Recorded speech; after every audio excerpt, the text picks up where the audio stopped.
The discovery of the Americas was a pretty big deal. As you'll know, Christopher Columbus made his journey there in 1492 and he returned early the next year. But upon his return, what was the general reaction to his discovery? How did Europeans react to the discovery of the New World? Well, as many of you will be aware, Columbus wasn't the first European to see or set foot in the Americas. That title goes to Leif Erikson, who almost 500 years earlier had sailed to North America, news of which had reached Iceland and the rest of the Scandinavian world shortly afterwards. His journey is preserved in sagas, but beyond that there is no known reaction to this discovery. What is known is that by the 1300s most people had completely forgotten about it, and many wondered if those lands were even real. Anyway, in 1493 Columbus returned to Europe, and his letters concerning the discovery were published soon afterwards, and they quickly spread throughout Europe and became extremely popular reading. There was a lot of excitement, especially among merchants and rulers, since a direct route to Asia had been confirmed. Because at this point people didn't know that Columbus had discovered a new continent, they thought he'd simply reached the Indies, and thus made the Spanish monarchy's dreams come true.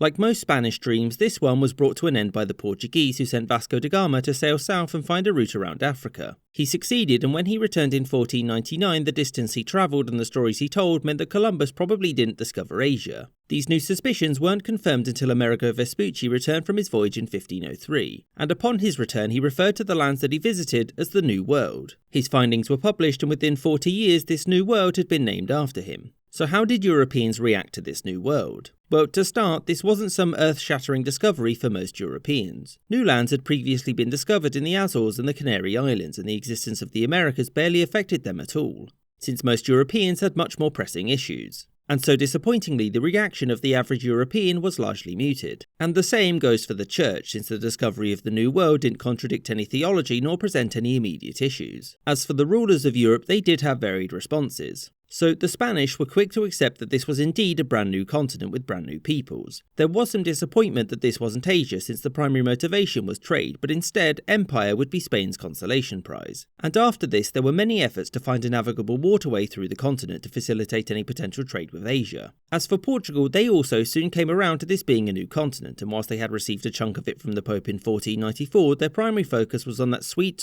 Indian Ocean trade. Whereas for the French, the discovery of the Americas presented minor opportunities for trade, proselytizing and conquest, but its rulers were overwhelmingly focused on finding a route to Asia. The English were much slower to accept that the Americas were indeed a brand new landmass. The fact was, until the late 16th century, the English didn't really care for the New World and was much more concerned about internal issues of religion and whether or not to fight France that day. And so, in the end, for the overwhelming majority of Europeans, the discovery of the Americas was of great interest, but ultimately one which had very little impact on their lives.